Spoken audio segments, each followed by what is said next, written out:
Amid Chief Minister Yogi's slogan, "Batenge to Katenge" war cry, the NDA alliance seems divided over this slogan. BJP leaders have come to the defense of Chief Minister Yogi, while some members have expressed opposition to the slogan. BJP appears divided as some leaders find the slogan communal and undemocratic. Yesterday, Maharashtra's Deputy Chief Minister opposed the Chief Minister's slogan, stating that such slogans won't work in Maharashtra. Politics is escalating as BJP leaders continue to defend the slogan, calling it a call for unity. BJP leaders also said that in the Mahayuti, all parties are trying to bring voters in their support. Hence, they argue it's not a rift but a political strategy. Meanwhile, the opposition has slammed the NDA alliance. The India bloc stated that the party, which has divided everything, is now seeing division in its own ideology. The opposition also introduced their own slogan, "Dar gaye to mar gaye." हर बार जब alliance बनता है तो common minimum programme में बनता है। अब ऐसा common minimum programme जब सरकार बनेगी तो स्वाभाविकता आएगा।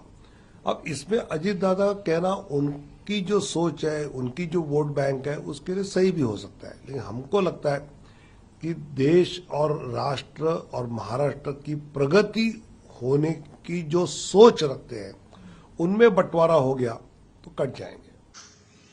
प्रधानमंत्री जी कह रहे हैं, एक रहो, सेफ रहो। राहुल गांधी जी ने बड़ी अच्छी बात कही है।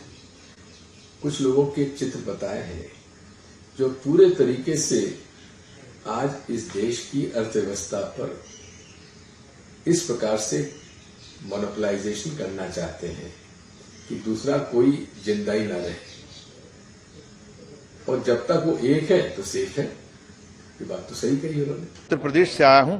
उत्तर प्रदेश की वो मानसिकता और वो सोच लेके आया हूं जिसने शिवाजी महाराज को, जिसने जो है इस बात के लिए तिलक किया उनके संभाजी का, ये वो वहां की वो उस संस्कृति के साथ में मैं यहाँ पे आया हूँ। मैं उस संस्कृति के साथ में नहीं आया हूँ जो अपनी जमीन को ही बांट रहा है और काट रहा है, और खुद ही 30 लोगों से हरा के उसने जो है बीजेपी का जो है पैरों तले की जमीन निकाल दी है। जनता देख रही है कि भारतीय जनता पार्टी की जो नकारात्मक राजनीति है वो कामयाब नहीं होगी, बांटने की राजनीति कामयाब नहीं होगी।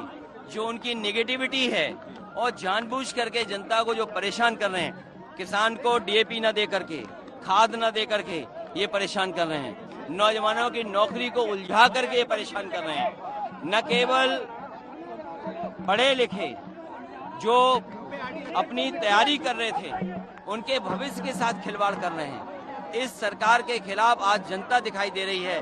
अगर हम प्रतिशत के हिसाब से देखें तो 100 में से 100% ये हारने जा रहे हैं। ये जो पूरा परसेप्शन क्रिएट करने की जो कोशिश की जा रही थी भारतीय जनता पार्टी द्वारा, तो मैं समझती हूँ लोगों ने इस परसेप्शन को नकारने का काम किया है। जहाँ लीडर्स निकल के आ रहे हैं और इसके खिलाफ बोल रहे हैं, वही हमने देखा है कि अजीत पवार जी ने भी इसके खिलाफ बोला है। तो कहीं ना कहीं मैं समझती हूँ ये जो नारा दिया गया है, ये लोकतांत्रिक नहीं है